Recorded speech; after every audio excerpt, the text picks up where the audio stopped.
Estai firmes no Senhor, amados. Rogo a Evódia e rogo a Síntique que sintam o mesmo no Senhor. E peço que também a ti, meu verdadeiro companheiro, que ajudes essas mulheres que trabalharam comigo no Evangelho, e com Clemente e com os outros cooperadores, cujos nomes estão no livro da vida. Regozijai-vos sempre no Senhor. Outra vez vos digo, regozijai-vos. Seja a vossa equidade, ou seja a vossa moderação notória a todos os homens. Perto está o Senhor. Não estejais inquietos ou ansiosos por coisa nenhuma, por coisa alguma. Antes, as vossas petições sejam em tudo conhecidas diante de Deus, pela oração, súplica, com ações de graças, e a paz de Deus, que excede todo entendimento, guardará os vossos corações e os vossos sentimentos em Cristo Jesus. Quanto mais, irmãos, tudo que é verdadeiro, tudo que é honesto, tudo que é justo, tudo que é puro, tudo que é amável, tudo que é de boa fama, se há alguma virtude e se há algum louvor, nisto pensai. Pode sentar, irmãos. Glória a Deus. Deus abençoe.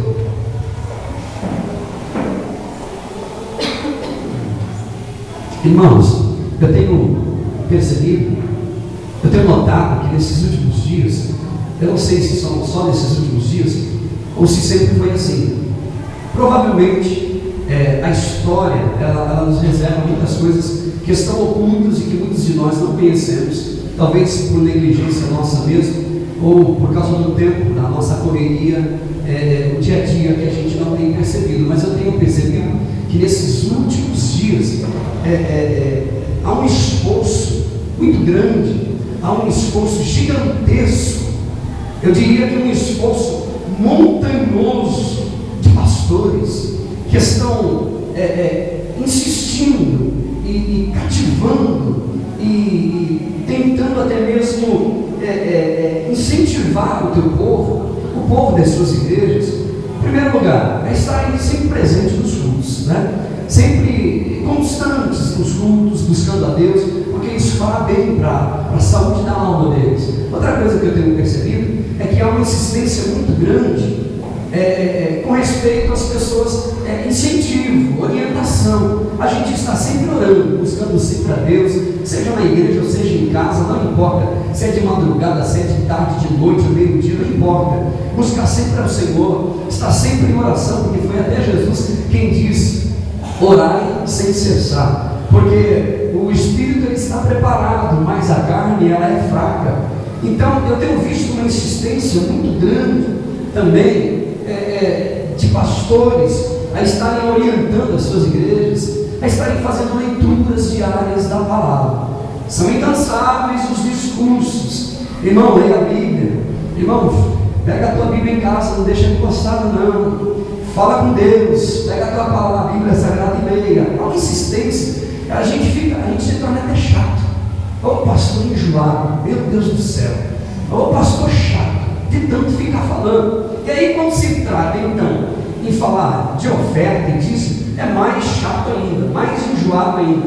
E há uma insistência que se torna até uma insistência, um exagero, doentio, para ficar falando de oferta, de dízimo dentro da igreja, que até enche o saco das pessoas.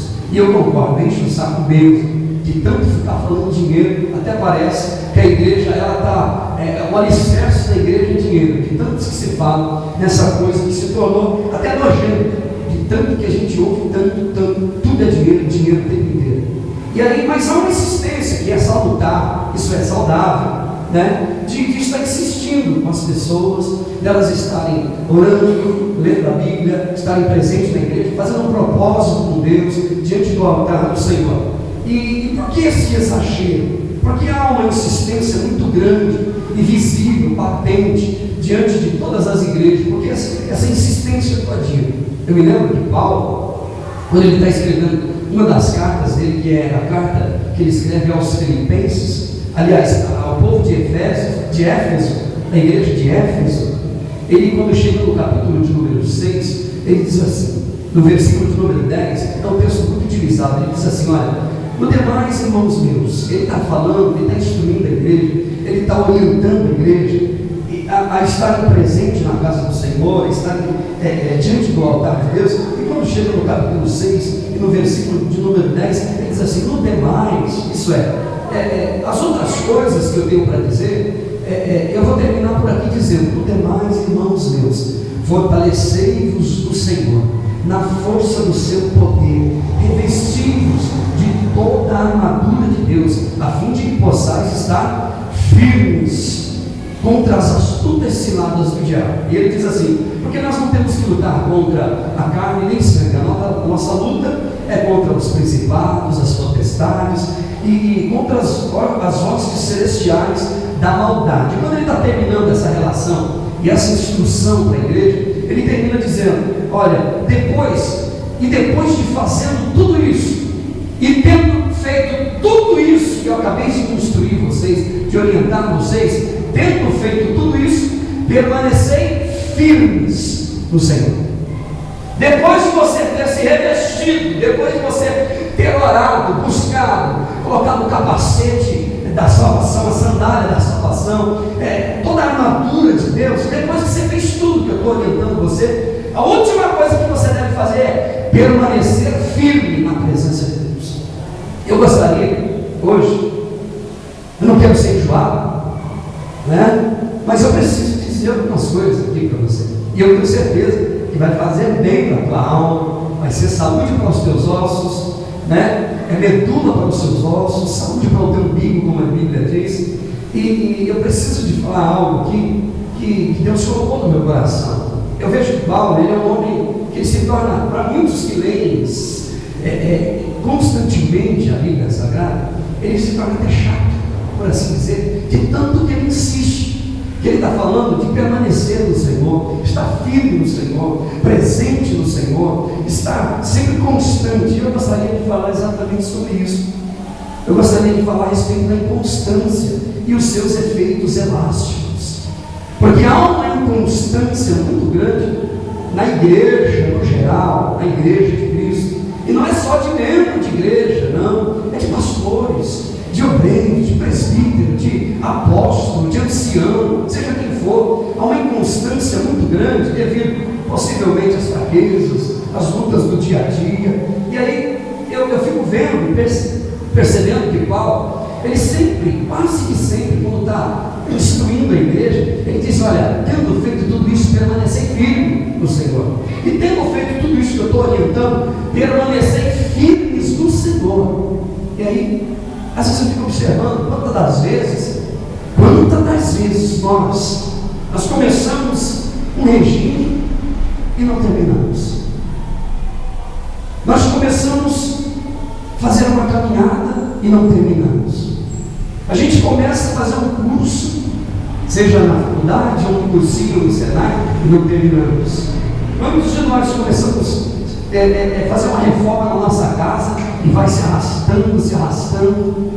Quantos de nós começamos a fazer uma reforma no carro, começamos a fazer um tratamento médico e não terminamos? A gente entrega nas mãos do Senhor, entregar na mão de Deus, porque eu não aguento mais. Não é porque a gente não acredita que vai dar certo, é porque a gente perde o ânimo. E a gente não é inconstante só questão de igreja, a gente é inconstante, a grande maioria de nós, inclusive eu, às vezes, sou inconstante em outras coisas também. Um propósito que eu tenho feito no meu coração, às vezes é uma academia que a pessoa começa a fazer uma academia, não é nem por causa de emagrecer, é pela saúde dela, pelo bem-estar dela. Ela começa, é um mês, 2 meses, no terceiro, pronto, acabou tudo. Quantas pessoas fazem um propósito e começam uma caminhada, fazer um estudo bíblico, e aí é uma semana, 2, terceira semana, quinta, já acabou também. Quantos de nós começamos um relacionamento com uma pessoa, e aí vai, daqui a pouco parou, aí começa com outro, no namoro, acabou. Existe uma inconstância muito grande, até mesmo nos casamentos. A pessoa ele começa, casou, aí 1 ano, 2 anos, pronto, aí acabou outro e outro. É uma inconstância, não permanece. Existe sim um esforço muito grande, um esforço gigantesco da parte desse homem aqui, Paulo, de estar instruindo a igreja, orientando a igreja,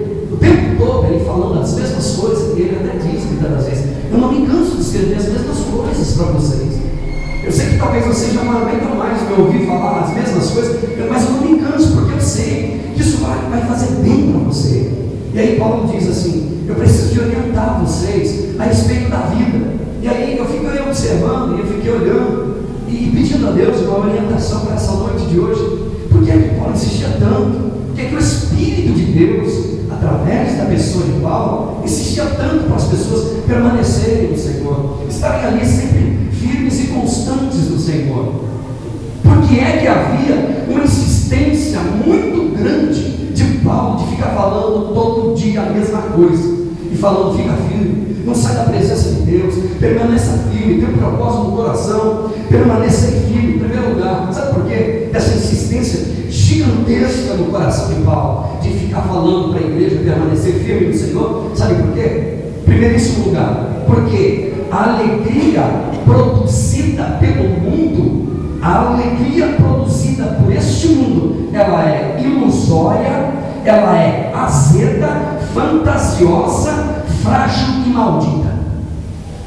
A alegria produzida pelo mundo é ilusória, azeda, fantasiosa, frágil e maldita. Em nome dessa alegria, muitos estão se perdendo.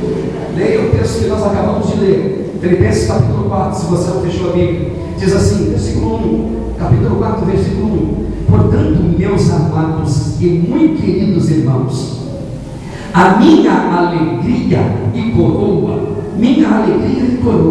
estai assim firmes no Senhor, amados. Deixa eu te dizer uma coisa aqui, deixa eu te dizer algo, preste bem atenção. Sabe por que é que eu não volto lá para o mundo para experimentar novamente as coisas, aquilo que o mundo tem para me oferecer? Eu não volto para o mundo novamente, não é porque eu tenho medo do inferno, de ir para o inferno, nem medo do diabo. Eu não volto para o mundo novamente, porque ao fazer a escolha de voltar para o mundo e viver tudo que um dia eu viver, que um dia eu já vivi, eu estaria fazendo uma escolha irresponsável. E toda escolha irresponsável tem desdobramentos negativos na vida do homem.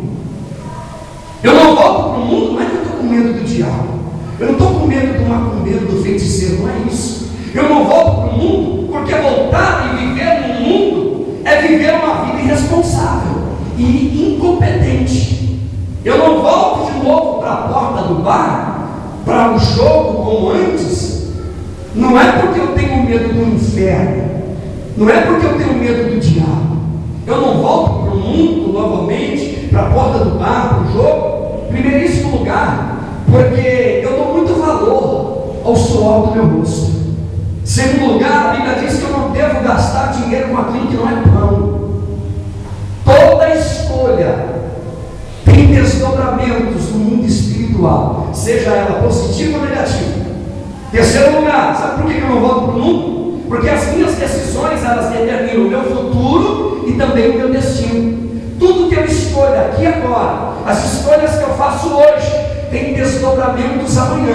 Pode parecer bom agora. A Bíblia diz em Provérbios capítulo 14, versículo 12: existem caminhos que para o homem parece que é bom, parece que é direito, mas o fim dele são caminhos de morte.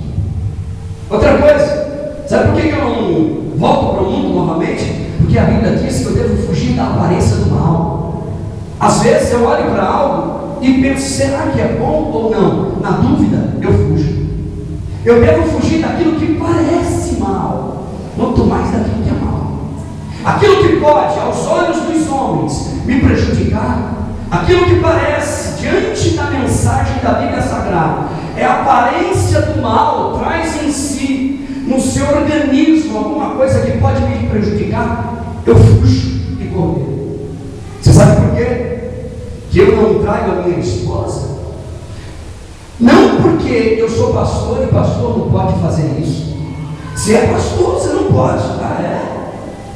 Não, não é por isso. Eu não faço isso, em primeiro lugar, irmão, primeiríssimo lugar, porque eu tenho uma dignidade e eu tenho que preservar essa dignidade que Deus me deu.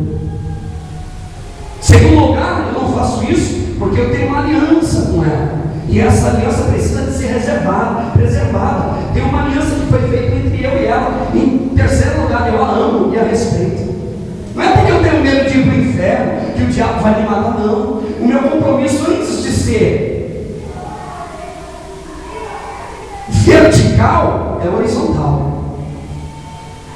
de eu querer ter um relacionamento vertical, que é entre eu e Deus, eu preciso de ter um relacionamento horizontal.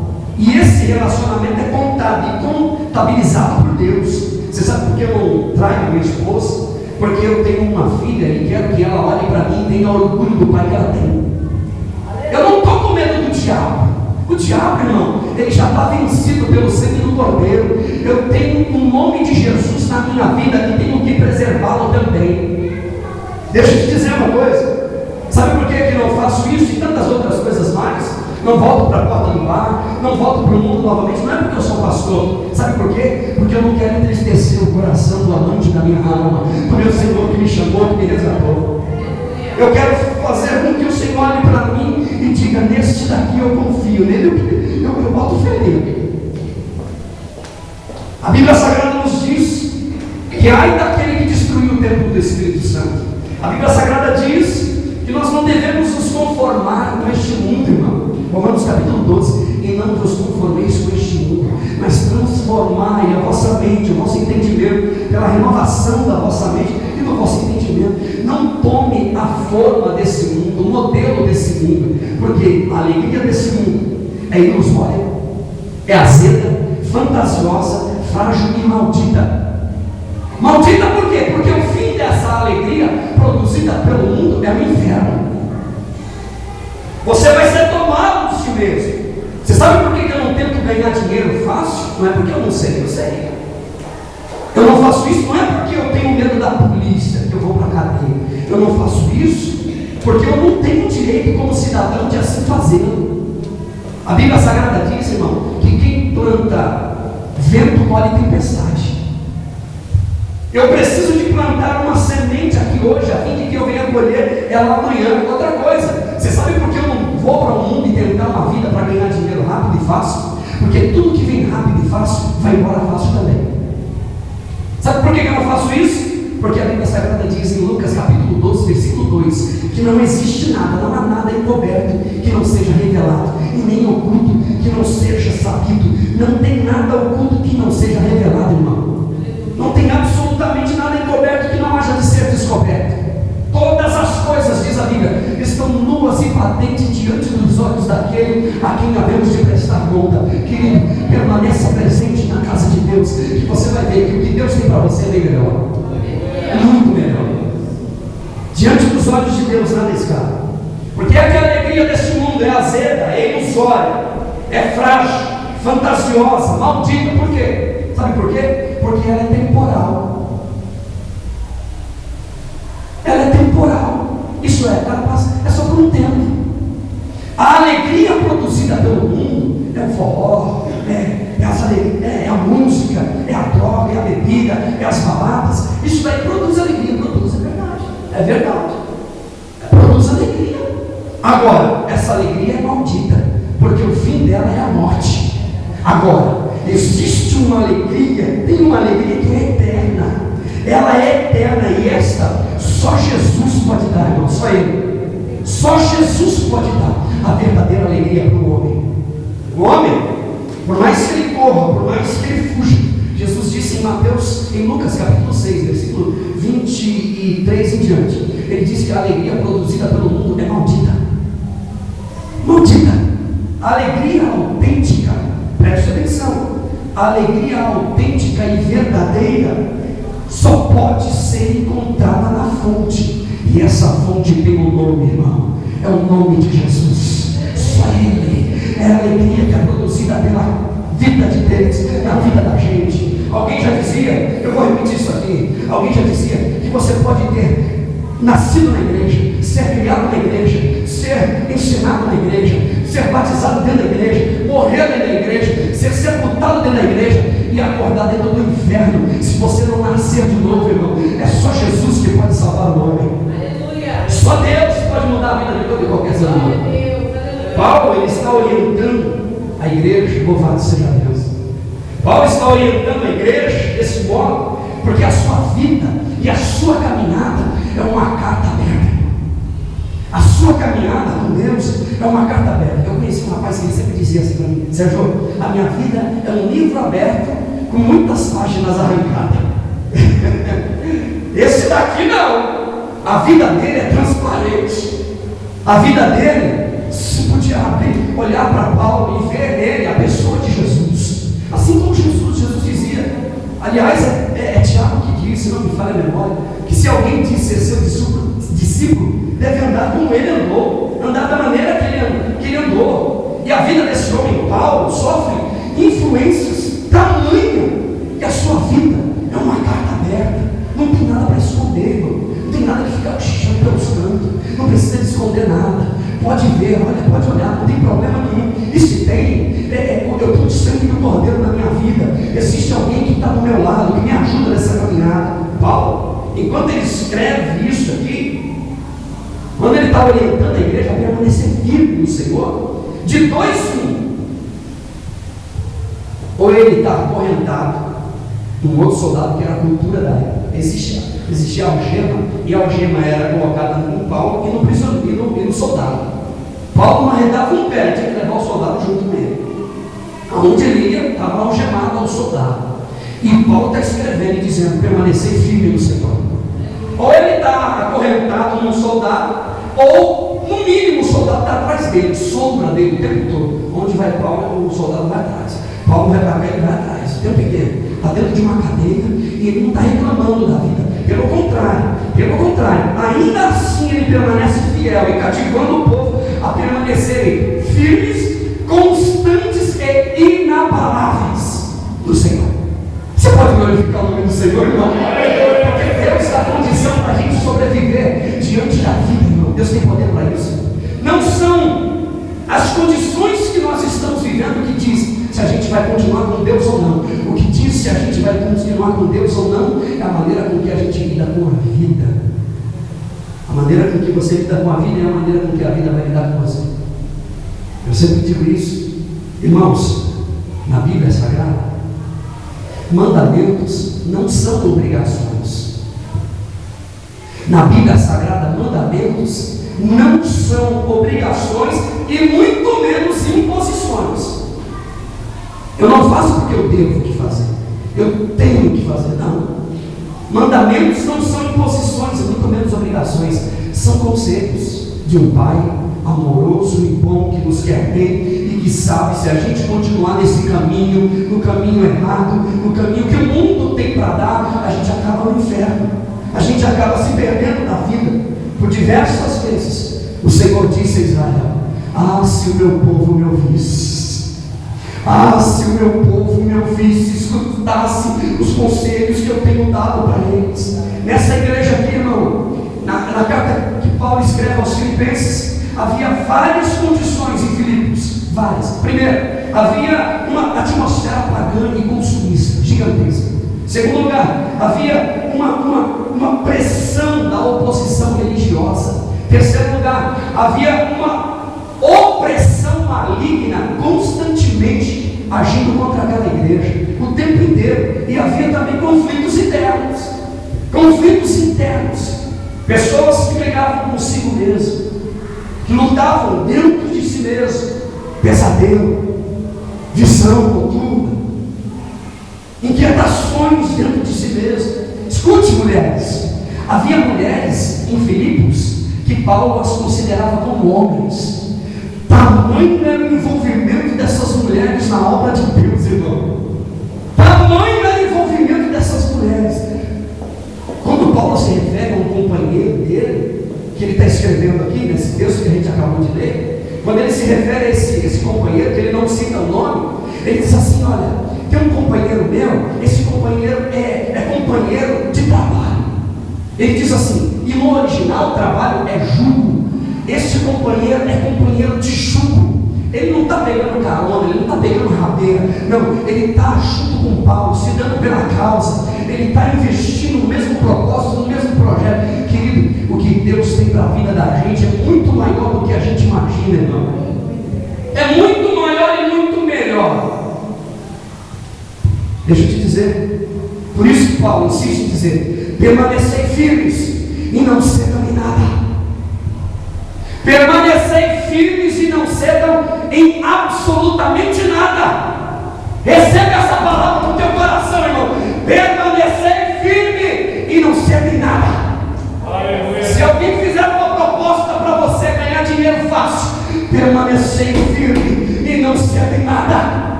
alguém fizer uma proposta extraconjugal para você, homem, não ceda em nada. Se alguém fizer uma proposta extraconjugal para você, mulher, não ceda em nada, permaneça firme na presença de Deus. Porque o que Deus tem para você é grande. Você pode dar uma salva de palmas para Ele. O que Ele tem para você é grande, meu irmão. Não ceda em nada. Não ceda em nada, meu. Não abra mão daquilo que Deus tem para você. Não abra mão, irmão. Ouça o que eu estou te dizendo.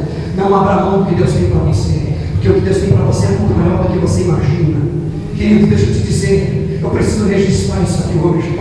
Pode o mundo inteiro ao seu redor estar no deserto, Deus fará chover no teu deserto. Deus tem poder para isso. Deus fará chover no teu deserto. A Bíblia diz que se creres verás a glória de Deus.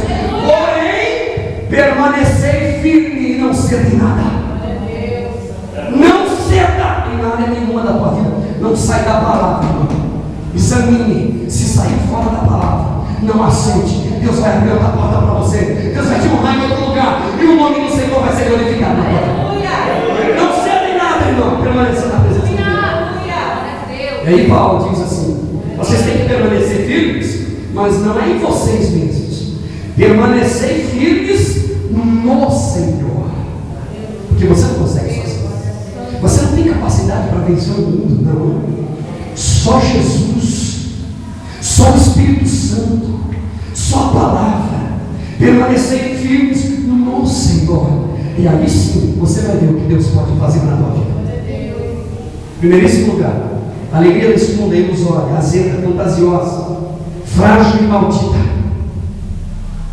Por que é que Paulo está insistindo? E por que é que o Espírito Santo de Deus insiste tanto em falar?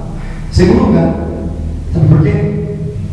É porque um olhar despretensioso, um coração doce, um espírito gentil e bem equilibrado, sempre te servirá de bom testemunho da tua fé.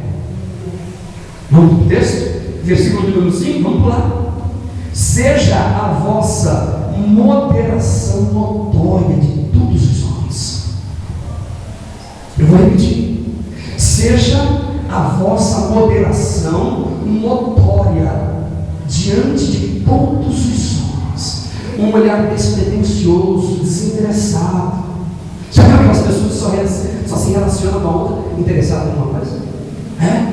Chega na igreja, um microempresário, pronto, o resto é tudo colocado de lado, o empresário, ô meu irmão, você é bem-vindo no meio da gente, a sua oferta. Quer dizer, cara, eu sei o que eu estou falando, meu irmão, eu nasci em igreja.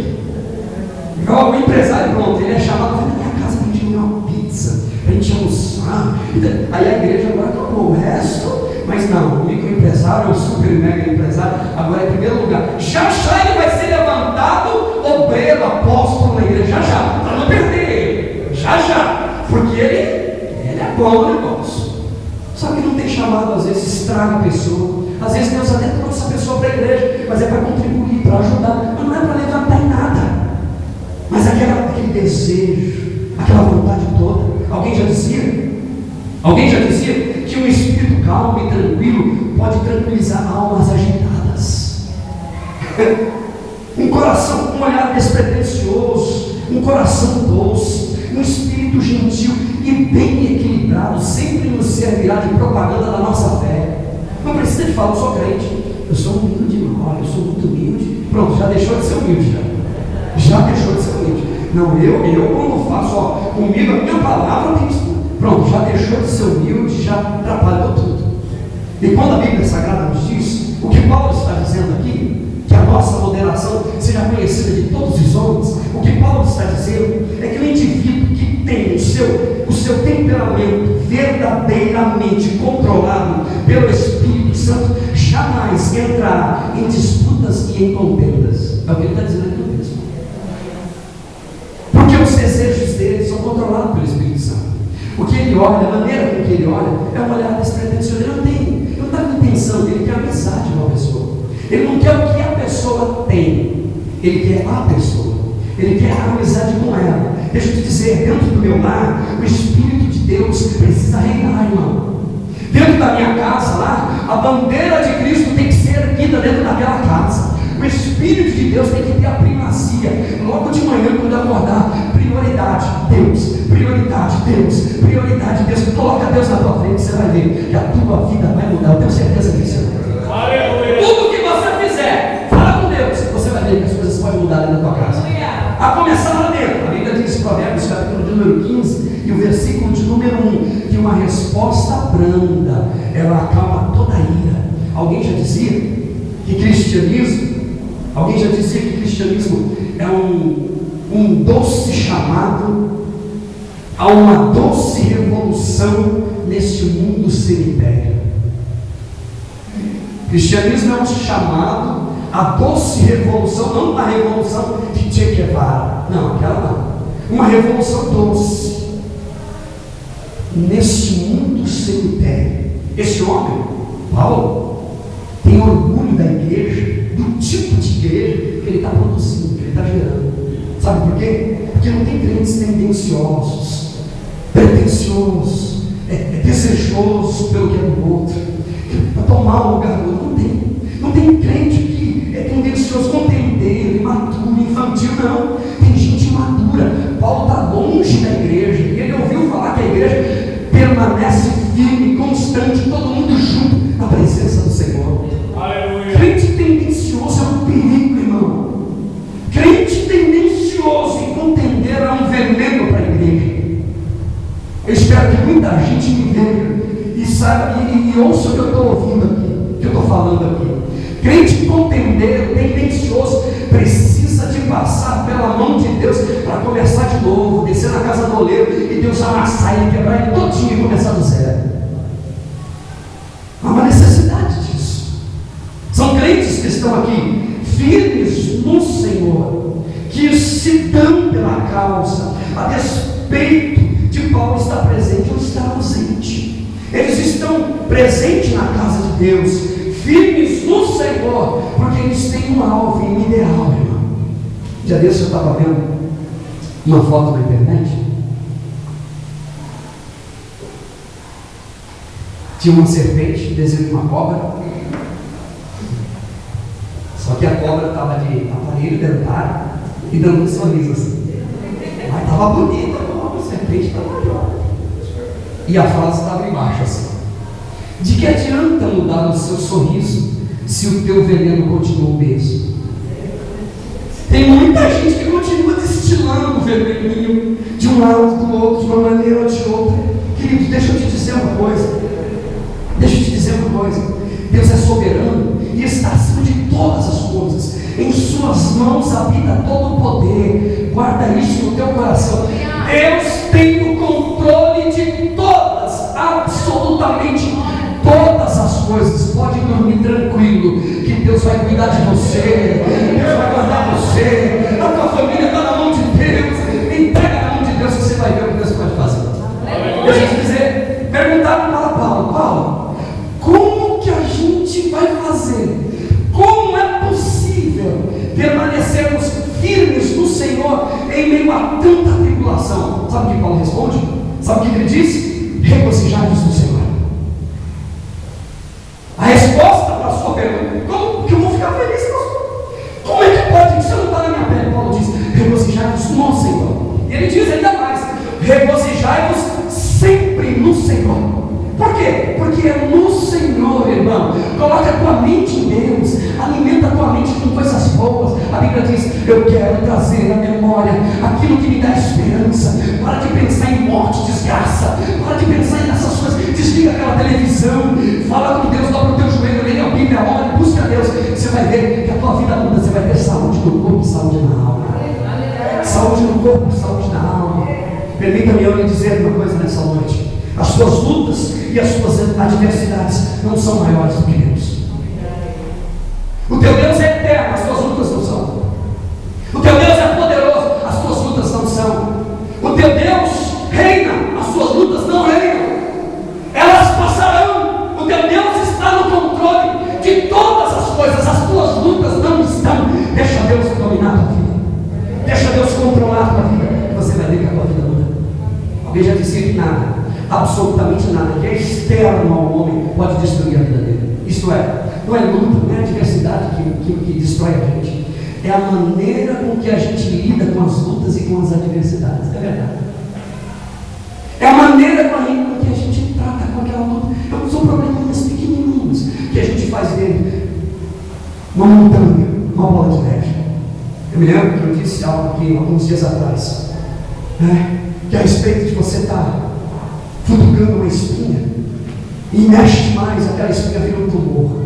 Tem muita gente assim, dentro da igreja, não confia em Deus, não acredita em Deus, não conhece o poder que Deus tem, não precisa ficar futucando as coisas pequenininhas, irmão. Quanto mais você mexe, mais cheira mal. Entrega nas mãos de Deus, fala com o Senhor, porque Ele tem uma resposta para a tua vida. Eu quero dizer para você que a vida de um homem, preste atenção nisso que eu vou te dizer, a vida de um homem não consiste nos bens que ele possui. A vida de um homem, o valor de um ser humano, não consiste dos bens que ele possui, de jeito nenhum. Os altos e baixos da vida de um verdadeiro cristão, os altos e baixos da vida não pode afetar o nível de espiritualidade daquele que é nascido de novo. Não pode. Eu vou repetir isso aqui. Os altos e baixos da vida de uma pessoa não pode afetar o nível de espiritualidade de uma pessoa que é nascida de novo. Ele sabe quem Deus é, ele conhece a Deus, a vida dele está na mão de Deus, haja o que houver, ele não sai da presença de Deus de maneira nenhuma, porque ele sabe que Deus é fiel e na hora certa algo vai acontecer para a vida dele, alguma coisa Deus vai fazer, e Deus tem poder para fazer. Quem sabe não hoje, quem sabe amanhã, ano que vem, eu não sei, o mês que vem, mas que Deus vai fazer, ele vai. Vai, porque Deus tem poder para isso. Deixa eu dizer, a tua história não acaba aqui não, irmão. A tua vida não termina por aqui. Não se deixe ser levado pela circunstância. Havia um hino antigo que dizia: não olhe para a circunstância, não. Olhe para o teu amor, o seu grande amor. Não te guie por vistos. A Bíblia Sagrada diz que nós não vivemos por visto, nós vivemos pela fé. Pela fé no Filho de Deus, irmão. E se Ele venceu, eu também vou vencer. Se Deus venceu, se Jesus venceu, eu também vou vencer. Sabe por quê? Porque a última palavra vem de Deus, né? A última palavra do Senhor. Deixa eu te dizer, irmãos, o que o Senhor pede da gente é apenas que sejamos companheiros. Isso daqui é tão importante quanto tantas as coisas que eu já disse. O que Deus pede de mim e de você é que sejamos irmãos de verdade, amigos de verdade, irmão. Quando Jesus disse em João, Ele diz assim: um novo mandamento eu dou para vocês. Que mandamento é esse? Que vocês amem uns aos outros. Olha a profundidade disso. O que Jesus está dizendo de amor é ser parceiro, companheiro na estrada da vida. Respeite o teu irmão, respeite os limites do teu irmão. Para de olhar o defeito do outro. Olhe para Jesus. O teu irmão ele tem defeito, ele tem inquietações, ele tem problema. Não olha não, seja parceiro dele, seja mão amiga. Tu és guardador do teu irmão, a Bíblia diz. Queridos, o que Deus quer é apenas que sejamos amigos e companheiros de verdade, sem pretensão, e que a nossa vida juntos seja um testemunho diante dos olhos dos homens. Que Deus pede da gente, a Bíblia diz em Filipenses capítulo 2 e 3, é só ler, está aí, está fácil, que nós devemos considerar o nosso irmão superior a nós. Eu não posso me achar melhor, eu sou melhor, eu canto bem, eu faço bem, eu sou maior, eu ganho mais, eu sou isso, sou aquilo. Não sou não. Se tem alguém aqui que é, irmão, é esse daqui, só Jesus. Ele é alguma coisa, ele é digno de honra, de glória e de louvor. Toda honra é dele, não. Todo louvor é para ele. Ele é, aqui ele faz e aqui ele brilha. Só o nome de Jesus tem que brilhar na minha vida. E o que Deus pede da gente. E quando Paulo fala de homens e de mulheres que estão junto com ele, Paulo fala de gente. E ele até cita, ele não cita o nome, mas ele fala: esse homem que está comigo é companheiro de julgo. Ele está junto comigo nas lutas. Ele é uma inspiração para mim. Esse sujeito não para, ele está em todas, ele não está me segurando no meu paletó, eu arrastando, não, ele está junto comigo em todas. Ele é uma inspiração para o meu ministério, ele é alegria para mim. Amados, está aqui no texto, amados, minha alegria me coroa. Ele tem prazer, irmão, naquilo que ele está produzindo. Deixa eu te dizer, a alegria é um aspecto do Espírito Santo. A alegria é um aspecto do Espírito Santo. Aliás, a alegria é subproduto de uma vida espiritual desenvolvida. Alegria é subproduto do desenvolvimento espiritual da vida de uma pessoa, porque ela não depende de coisas para ser feliz, ela depende da pessoa de Deus na vida dela, de Deus dentro da casa dela, no casamento dela, na alma dela, dentro da empresa onde ela trabalha. Ela depende de Deus para ser feliz. Felicidade não se compra, felicidade não se encontra numa esquina. Felicidade tem um nome, e este nome é Jesus Cristo, Senhor. Você pode dar uma salva para Ele, para Ele, só Ele é Senhor, verdadeiro Deus.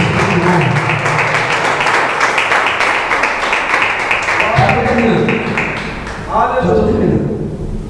Deixa eu te dizer, quem é verdadeiramente íntimo de Deus não depende de circunstâncias para ser feliz. Quem é verdadeiramente íntimo de Deus não depende de circunstâncias para ser gentil, para ser doce, para ser amigo, para ser companheiro, para ser humilde. Quem é verdadeiramente íntimo de Deus não depende da circunstância para poder estar na casa de Deus ou não. O texto que nós acabamos de ler diz: regozijai-vos sempre no Senhor. Regozijai-vos sempre, porque é no Senhor que está a nossa vitória, irmão. É no Senhor que está a nossa alegria. Existe aqui uma menção a nós volvermos os nossos olhos para o futuro, visando o bem último da nossa alma. Fiz, irmão, o que tem lá na frente. Para de olhar o aqui e agora. Aqui é só uma passagem. Já nós iremos embora e encontraremos com o Senhor nos ares. Irmão, o que Deus tem para a gente é muito maior do que a gente imagina. Estou a caminho do fim. Porque é que Paulo está dizendo que o povo deveria continuar presente na presença de Deus, firmes e constantes na presença de Deus. Não de vez em quando dá um toquinho. Não, constantes na presença de Deus. Sabe por quê? Porque o texto diz: perto está o Senhor. Versículo 5, última parte. Perto está o Senhor. O Senhor está perto. Deixa eu te dizer, você pode até ser próspero a nível financeiro. Você pode até ser próspero financeiramente falando, e ser um miserável no âmbito espiritual. Você pode ter de tudo que um homem aqui nesse mundo tem, ser próspero e ser um miserável. Sabe por quê? Porque prosperidade aos olhos dos homens não é o mesmo que prosperidade aos olhos de Deus.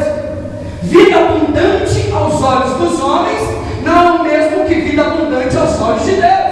É totalmente diferente uma coisa do outro. Prosperidade aos olhos de Deus tem tudo a ver com a satisfação da alma, irmão. Conviver bem com aquilo que você tem. Ser grato pelo pouquinho, porque a Bíblia diz: seja fiel no pouco e no muito eu te colocarei. Tem gente que não é fiel nem um pouco. Imagine, pense se vai ser fiel no muito. Nem no pouquinho não é fiel que Deus está dando para ela, que Deus está dando para ele. Não é fiel. Você acha que vai ser fiel no muito? Mas não vai mesmo, irmão. Deixa eu te dizer, eu sou próspero. Não porque Deus está fazendo algo por mim. Eu sou próspero porque Deus já fez algo por mim. É diferente. Eu não faço boas obras para ser salvo. Eu faço boas obras porque eu sou salvo em Cristo Jesus. A Bíblia Sagrada diz em Efésios capítulo 2 e versículo número 8: pela graça sois salvos. E isso não vem de vós, é dom de Deus. Não vem das obras para que ninguém se glorie. Pela graça sois. Sois não é será. Sois é ato, é agora, é já. Pela graça sois salvos em Cristo Jesus. Pela graça de Deus. Seja, portanto, a vossa moderação. Tem gente que não é moderado. Não é moderado para comer, para beber, para dormir, para trabalhar. Não é moderado para falar, fala demais ou fala de menos. Tem gente que não é moderado. Tem gente que não é moderado para fazer sexo todo dia, toda hora, o tempo inteiro. Fica doente. Tem gente que não sabe o que é moderação. Sabe por quê? A Bíblia Sagrada diz em Isaías capítulo 61, versículo 3, parte B: porque como carvalhos de justiça sois vós, plantados pelo Senhor. Carvalho de justiça. A Bíblia diz que como astros e luzeiros, assim sois vós, irmão, em meio a uma geração que está corrompida e perversa. A Bíblia diz em Mateus capítulo 5, versículo 13: sal da terra e luz do mundo, assim sois vós do Senhor, aleluia.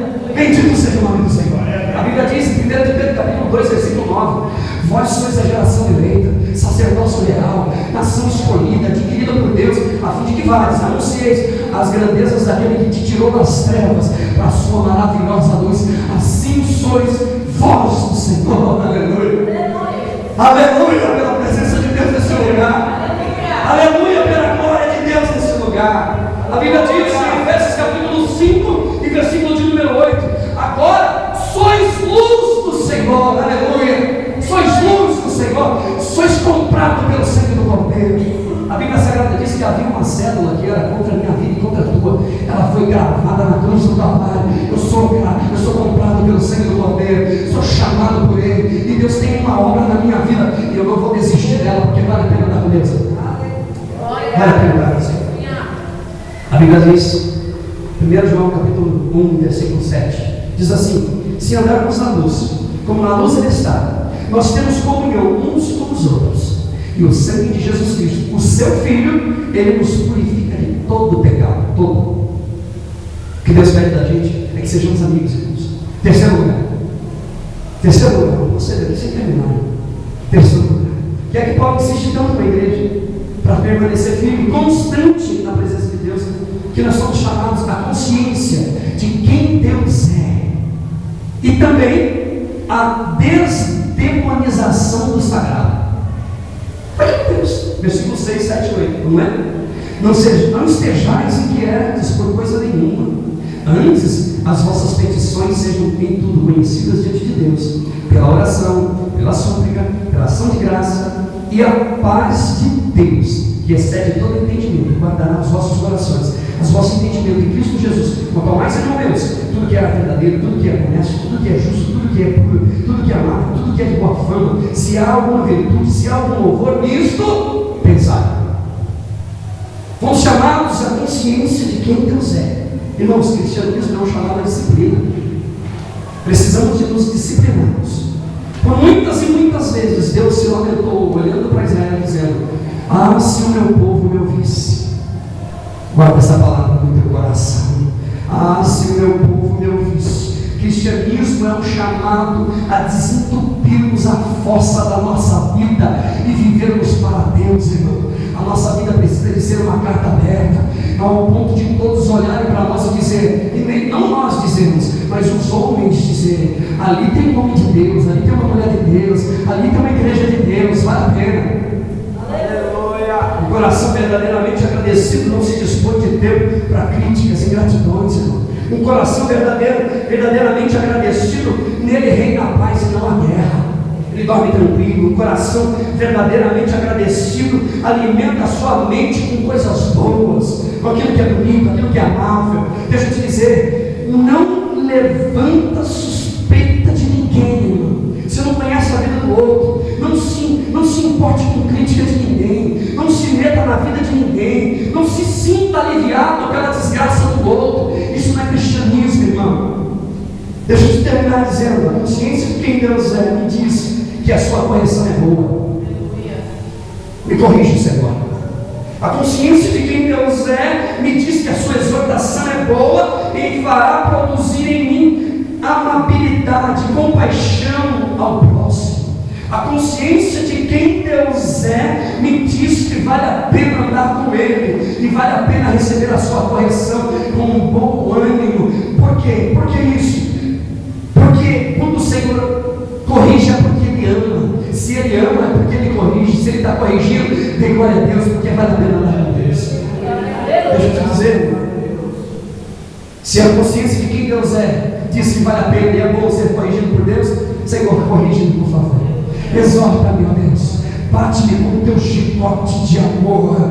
Bate-me, Senhor, com o teu chicote de amor. E a cada chicotada é um passo a mais para longe do abismo que me cerca. Por isso, eu entrego a minha vida nas mãos de Deus, nas tuas mãos, porque eu sei em quem eu tenho crido, eu sei e tenho consciência de quem Deus é. Eu não me deixarei ser soterrado, eu não me deixarei ser seduzido pelo mundo. Os demônios que me cercam não terão poder sobre mim, os satanases que me rodeiam não terão acesso sobre a minha alma, porque existe um Deus no céu que é Pai, que é Senhor da minha vida. Não terão poder sobre nossos inimigos só são grandes e gigantes porque nós queremos lidar com eles de joelho. Se coloca de pé, meu irmão, porque Deus tem poder para mudar a tua vida e a tua história. Se coloca de pé hoje nessa noite, em nome de Jesus. Meus irmãos, se coloque de pé. Você foi comprado pelo sangue do Cordeiro. Você foi chamado pelo Senhor. Estão tentando sepultar os teus sonhos, cavalgar sobre você, sufocar os teus ideais. Porém, eu tenho consciência de quem Deus é. Existem 3 princípios que eu preciso guardar aqui no meu coração. 3. A respeito de quem Deus é. Primeiro lugar, Deus é Pai. Segundo lugar, Deus é Pai. Terceiro lugar, Deus é Pai. Eu preciso ter certeza no meu coração. Deus é Pai. E o Pai guarda e cuida dos teus filhos. A Ele a honra, a Ele a glória. A Ele o louvor para todo sempre. A Ele a honra, a Ele a glória. Você pode agradecer o nome do Senhor, por favor? Eu merecia o inferno, Deus me deu o céu. Eu merecia cadeias e prisões, Deus me deu liberdade. Eu merecia a morte, e Deus me oferece a vida, e vida com abundância, meu irmão.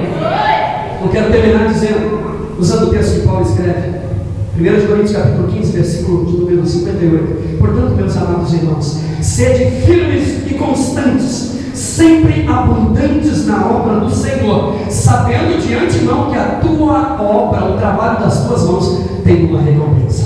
Deus os abençoe. E as palmas aí.